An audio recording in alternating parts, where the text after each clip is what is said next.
Mesdames, Messieurs, bonjour et bienvenue dans le condensé de l'actualité de ce jeudi 2 novembre 2023. Démarré depuis hier mercredi à Cotonou, les travaux du 8e forum annuel des organismes électoraux prennent fin ce jeudi 2 novembre 2023. Le lancement officiel des activités a été présidé par le ministre de la Justice, Yvon Dethiénou.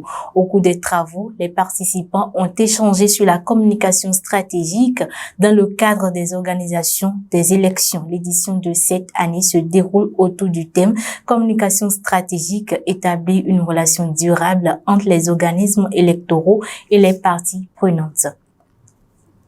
Parlons sport à présent. La caravane dénommée Toutes les filles au karaté do va se tenir du vendredi 10 novembre au samedi 2 décembre 2023. Il s'agit d'une initiative de la Fédération béninoise de karaté do soutenue par le ministère des Sports et l'ambassade de France près le Bénin.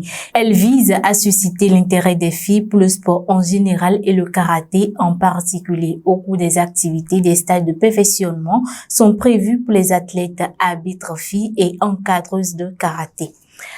Au plan international, à présent, en Russie, le président Vladimir Poutine a acté ce jeudi la sortie de son pays du traité interdisant les essais nucléaires. C'est à travers la signature de la loi sur la révocation de la ratification du traité d'interdiction des essais nucléaires. Ce traité, faut-il le rappeler, avait été ouvert à la signature en 1996, mais n'est jamais entré en vigueur faute de ratification par un nombre suffisant d'États parmi les 44 pays qui détenaient des installations nucléaires au moment de sa création.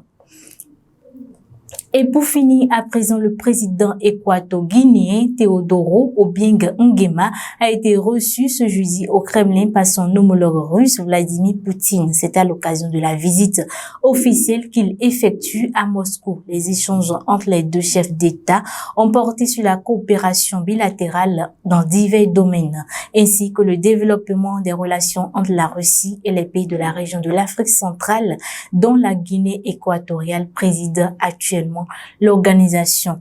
Ainsi s'achève le condensé de l'actualité de ce jeudi 2 novembre 2023. Mesdames, Messieurs, merci de nous avoir suivis. À très bientôt.